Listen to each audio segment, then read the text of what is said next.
பெரிய கோழி, சின்ன கோழி குஞ்சுகள், கோழி குஞ்சு வண்டி. ஒரு ஊர்ல மதன் அப்படிங்கிறவரு நாட்டுக்கோழிய வளர்த்துக்கிட்டு இருக்காரு. ரொம்ப நல்ல மனுஷன்.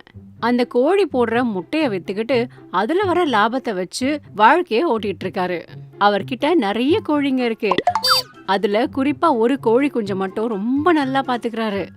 சின்ன வயசுல இருந்தே அதுக்கு பாதாம் பருப்பும் முந்திரி பருப்பும் கொடுத்து வளர்த்துட்டு வராரு. அந்த கோழி ரொம்ப பெருசா வளர்ந்து மீதி இருக்கிற கோழிங்களுக்கு எல்லாம் காவலா இருந்து மதன் என்ன சொன்னாலும் அதை கேட்கும். பாகுபலி அப்படின்னு ரொம்ப சூப்பரா ஃபன்னியும் ஒரு பேரும் வச்சாரு. மதன் ஒரு நாள் அந்த கோழிங்க போட்ட முட்டையெல்லாம் எடுத்து வச்சுக்கிட்டு ஒரு வண்டியில வைக்கிறாரு. அந்த வண்டியில அந்த பெரிய கோழி குஞ்சு கட்டிக்கிட்டு விக்கிறதுக்காக ஷாப் கிட்ட போயிட்டு இருக்காரு. அண்ணா 100 ட்ரேங்க இருக்கு. 100? சரி உள்ள வச்சிருப்பா. ஆனா இந்த மாட்டு வண்டியில இந்த கோழி குஞ்சு வேற ஏன் கொண்டு வர? அந்த கோழி பிறந்து போச்சுன்னா என்ன பண்ணுவ? அண்ணா அந்த கோழி குஞ்சு பறக்காது. நான் என்ன சொன்னாலும் அது கேட்கும். ஆனாலும் அது கோழி குஞ்சு கிடையாது, என்னோட பாகுபலி இல்ல. என்னது பாகுபலியா? பாகுபலி பிரபாஸ் தானே. அவரு சினிமால பாகுபலினா, ஆனா என்னோட கோழி குஞ்சு ரியல் லைஃப் பாகுபலி. ஒடுங்கொப்போ அப்படின்னு நினைக்கும் போது வினய் அப்படின்ற ஒருத்தர் வந்து, வணக்கம்ண்ணா மதனண்ணா. வணக்கம்டா. ஏண்ணா நான் எத்தனை நாளா கேட்டுக்கிட்டு இருக்கேன், ஒரு கோழியை கொடு நான் காசு தரேன்னு. குடிக்கவே மாட்டேங்கிற. இந்தாப்பா தம்பி, அந்த கோழி சிக்கனா சாப்பிட்றதுக்காக கிடையாது, அது முட்டை வைக்குது, அது விற்கிறதுக்கு கிடையாது தம்பி.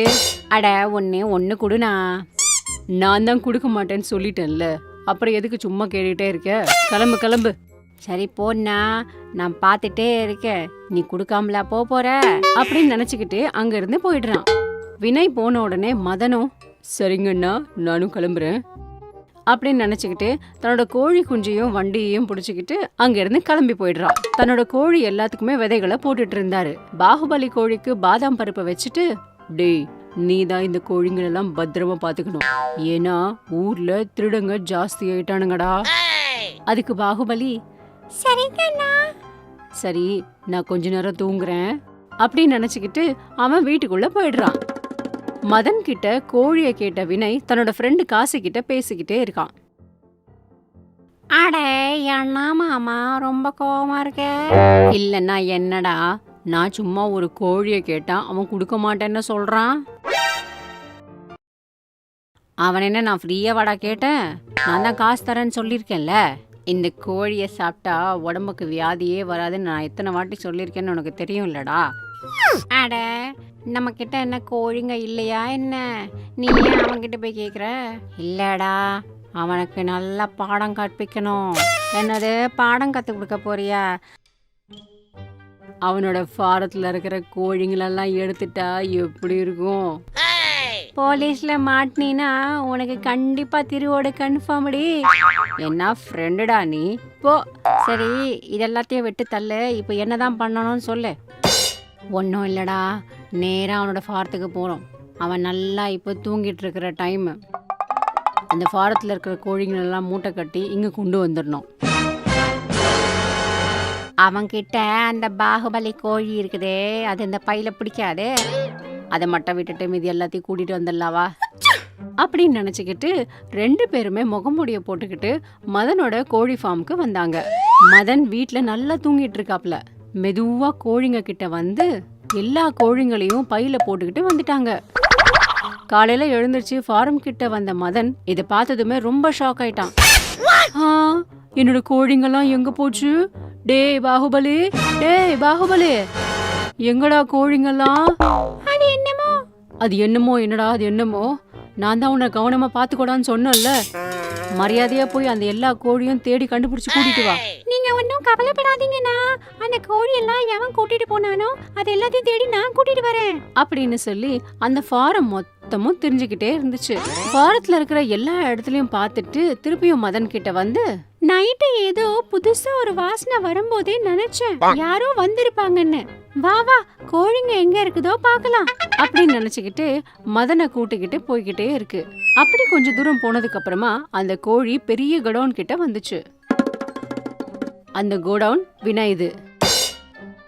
இங்க எதுக்குடா என்ன கூட்டிட்டு வந்திருக்க? கோழி எல்லாம் இங்கதான் இருக்கு, உள்ள போய் பாரு. சரி அப்படின்னு உள்ள போய் பார்த்தான். எல்லா கோழியும் உள்ளதான் இருக்கு. இத பார்த்த மதன் ரொம்ப சந்தோஷப்பட்டு, இங்கதான் இருக்குன்னு உன்னால எப்படிடா அவ்வளவு கரெக்டா சொல்ல முடிஞ்சது? நான் நாய் மாதிரி மோப்பம் கூட பிடிப்பேன். முதல்ல இந்த கோழியை திருடிட்டு வந்தால அவனை முதல்ல போலீஸ்ல புடிச்சு கொடு. ஆமாண்டா ஆமாம் அப்படின்னு சொல்லும் போதே வினய் அங்க வந்தான். மதனை பார்த்து வினய் ரொம்ப ஷாக் ஆயிட்டான். என்ன முதனோ இங்க வந்திருக்கு? நீ ராத்திரி கோழி எல்லாம் கொண்டு வந்தல, அதுக்கு தீனி போடலான்னு.